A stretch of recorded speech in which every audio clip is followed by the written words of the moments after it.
Baada ya kufika nyumbani, mke wake akamwambia mtoto karudishwa ada. Mwamba akasema, Mungu wangu, yaani hata kodi hatujalipa, linakuja swala tena la ada. Ila mke wake akamwambia, usijali, nimekuambia tu kukukumbusha, lakini sio kwa ubaya.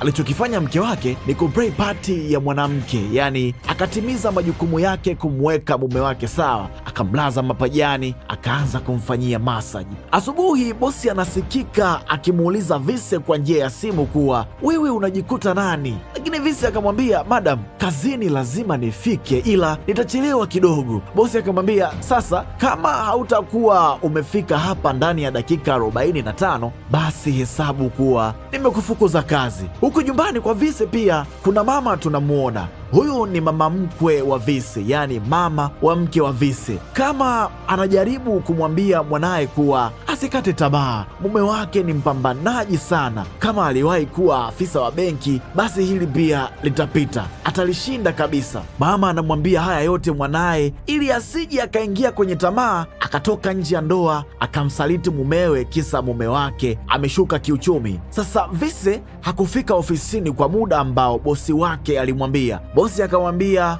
ukiangalia muda wako sasa hivi ni saa ngapi na unakuja kazini kama unavyotaka? Akasema, nimesahau, kumbe pia hauna saa mpaka uwezi kununua saa. Vise akamwambia, samahani bosi, nilienda kufanya interview.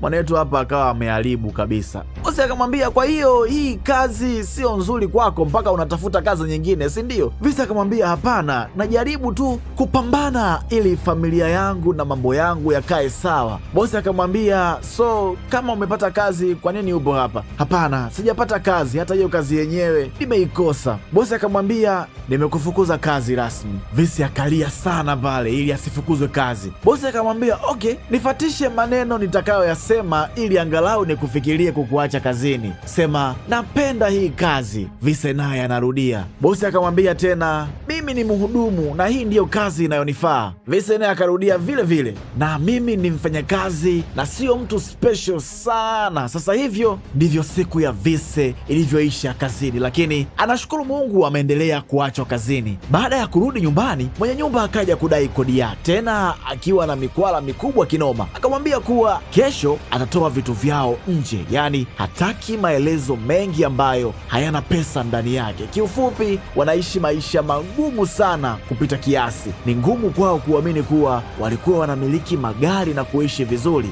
Sasa hapa kuna mteja amekuja, lakini baada ya kumwona Vise akamshangaa sana, alafu akamuita, Vincent ameachi?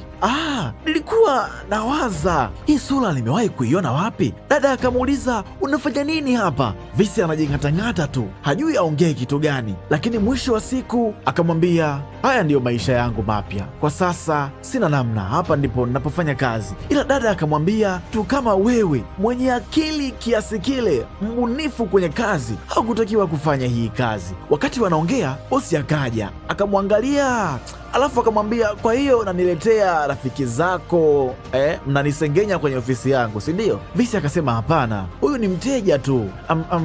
Ndiyo, ni muda mrefu hatujaonana, lakini mimi nimekuja kuchukua oda tu. Bosi akamsema sana bwana Vincent na rafiki yake wa muda mrefu, lakini rafiki yake Vise akamwambia, kulingana na maneno mabaya ya bosi wako, nafikiri appetite yangu imekatika kabisa. Alafu demu akatoa simu ili ampe Vise namba in case kama wanaweza kupata muda baadaye, wanaweza kukutana na kuongea. Sasa Vise anamwangalia bosi wake, lakini pia anatamani kuchukua ile namba, na kama akichukua ile namba, basi bosi wake hiyo siku lazima atamfukuza kazi tu, kwa sababu ni kama bosi anamkomoa bwana Vise. End of the day, Vise akaona liwalo na liwe bwana, akachukua simu akaandika namba, kama ilivyokuwa mawazo ya Vise kwamba kama akichukua namba basi ujue kazi hana. Kweli yule madamu akamfukuza Vise kazi. Kiufupi, Vise mpaka sasa hivi hana jambo mjini, yani ameshakuwa fukara tipi.